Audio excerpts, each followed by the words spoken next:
this talk on imaginative education, where we got all these aspects of how a child develops and how he becomes a more and more discerning thinker, and how we can't how we are not doing this in our primary and secondary schools with classrooms like the one you saw, where we have a teacher standing in front of students just like I'm doing now, very bad example, and trying to teach them something that they are not ready for, that they are not interested in, and they end up looking like this.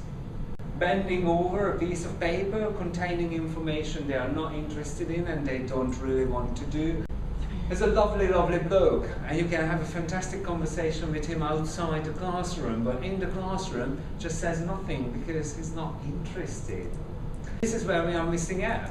These are the understandings that we need to be developing in the students.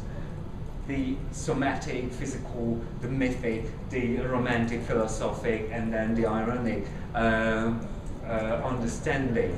That if we appeal to all these facets of learning, then that's how we can do it with the students. But in order for us to do that, we have to do it with the teachers. We have to develop the teachers.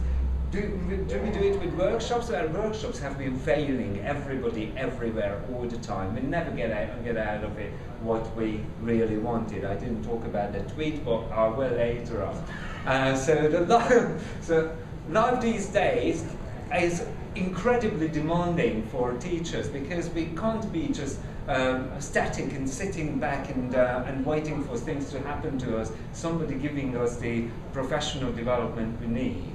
And this is why what is happening in professional development these days is probably something you would laugh at if it wasn't so tragic.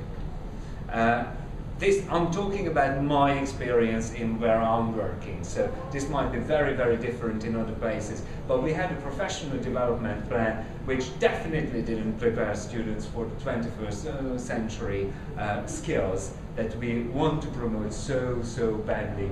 And that has, right after the learning environment, remember the classroom, it has professional development. So we failed our students in the professional areas.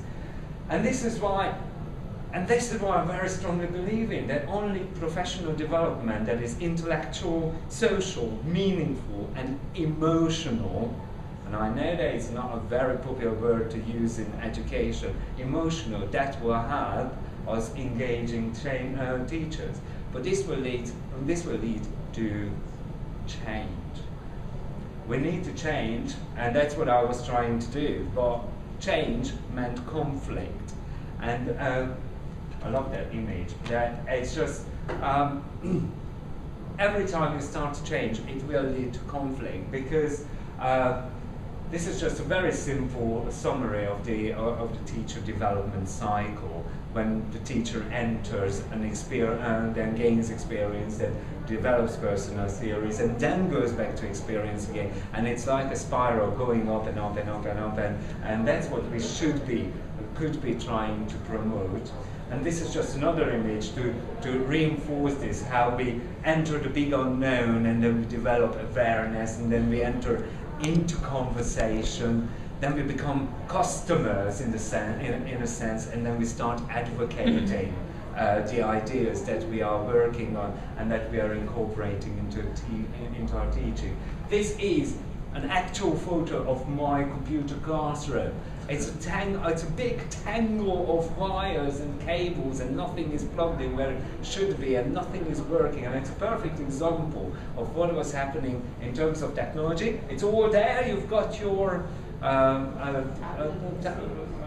touch screen, fantastic computers, but it's still a big mess, and people don't know what to do. Look at that screen. They have no programs installed. There's nothing happening on these computers because they don't know what to do.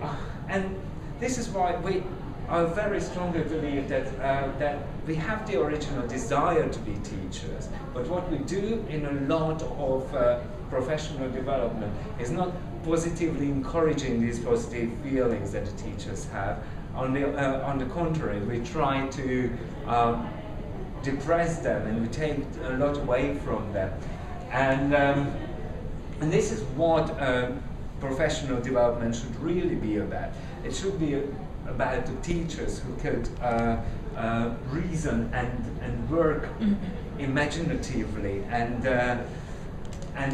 from teaching they can develop themselves into something that's that is not necessarily more, but something that they can incorporate all their learning into, where they create from teaching, they become researchers and they become people who talk about things, who have opinions, and who mention, who use their personal learning environment to create change, to make this change together with all the other people that they work with.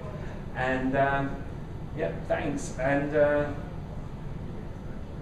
that's the most important word that I have used. That's the biggest word, because I've been ever so grateful for all the things that I've received from my professional personal learning environment.